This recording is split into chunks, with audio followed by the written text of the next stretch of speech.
而且我们刚才讲到的，川普是非赢不可，但他打得这么辛苦，他有个大的罩门——新冠肺炎。现在新冠肺炎在美国16万人死亡了，现在已经有500万人受到感染了。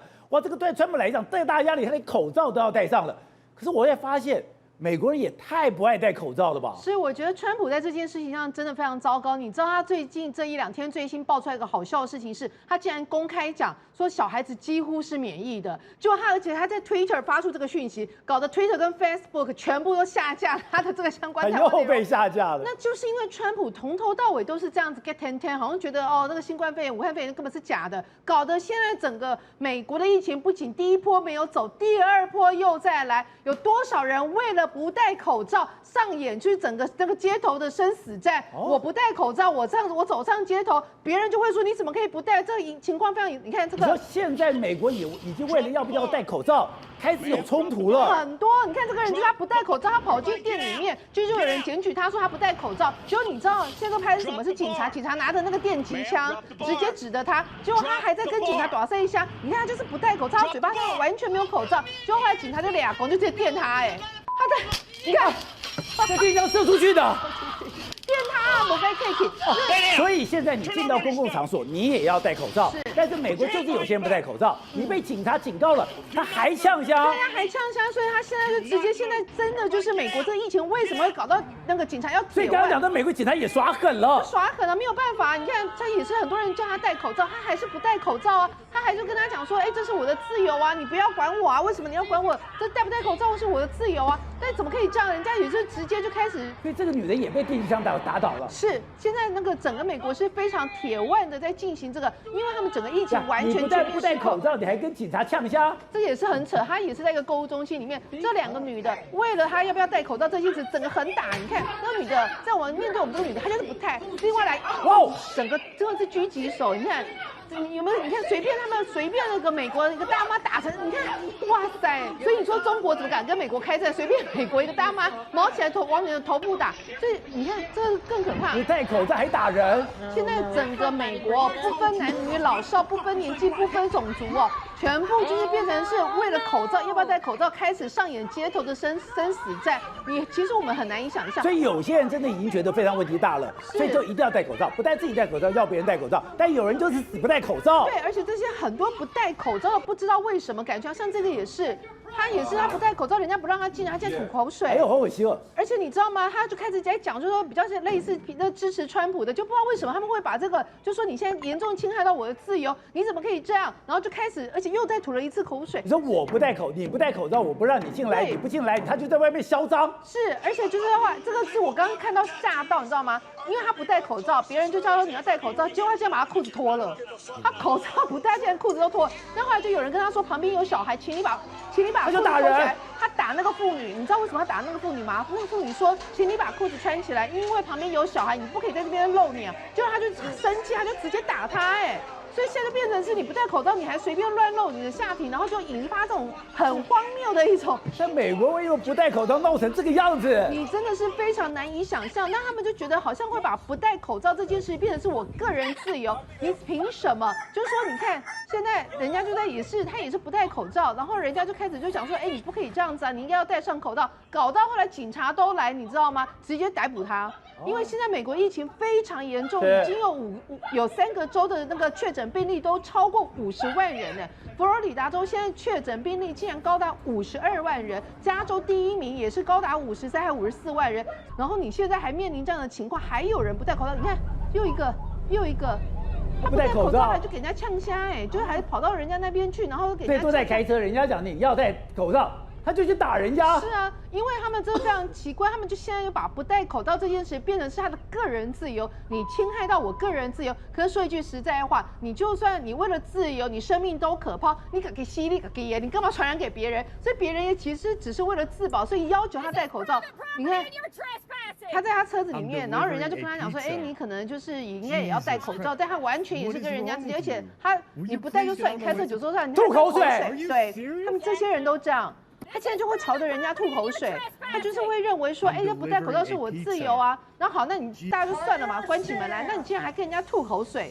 然后这个情况是他也是就用了，也是双方那边采用，因为他有社交安全距离，有没有？现在到卖场，到卖场要戴口罩，他不戴口罩还把人家的地上的社交安全距离的那个指引全部都拆掉。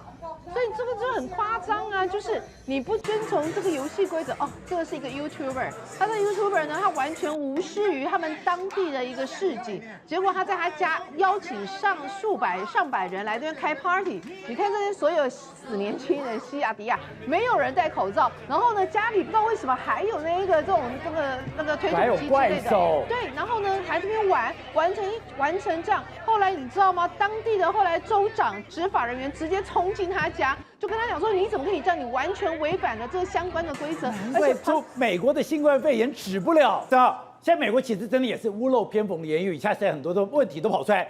最近一个飓风，只有才1级，可是没有想到这个叫伊萨亚斯的飓风，居然对美东造成一个巨大伤害。没有错，纽泽西州州长竟然宣布进入紧急状态。这紧急状态不是因为疫情的，纽泽西很北边。对啊，你看这个狂风暴雨是什么状况？这伊萨亚斯飓风是直接到马里兰这边，甚至看那个空拍的照片，有点像是中国感觉，就是说我们中国看到那种空拍淹水都是这样。可是你看，这不是中国，这美国也发生这种状况，所有整个都被水淹了。对，马里兰这边全部都被水淹，然后车子也被淹。然后你看，所有露出来的地方就是只有一根根树的树头、树冠而已，所有树干全部都不见了，而且那个房子里面也是满目疮痍。我们看到这个房子里面，你看这房子真的全部都是水啊，家具全部泡在水里面啊。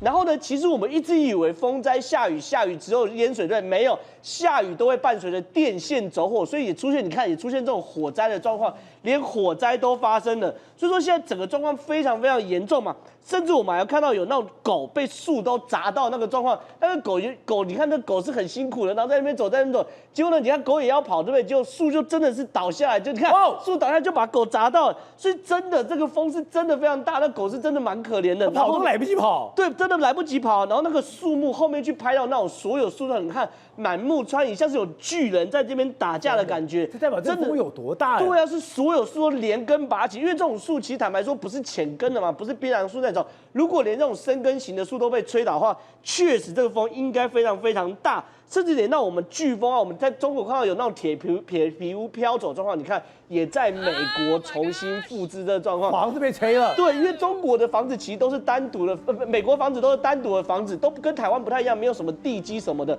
所以雨一大风一大，整个房子都被吹走。然后我们都知道美国的岸边，你看这种船，全部都被风吹了。他们其实原本是有下锚的，可是你可以想象这个风有多大。他们原本是有下锚，而且是有铁链锁在岸边的，固定都没用。对，结果固定完全没有用。结果结束之后，你看整个船全部倒在叠起来，叠在上面。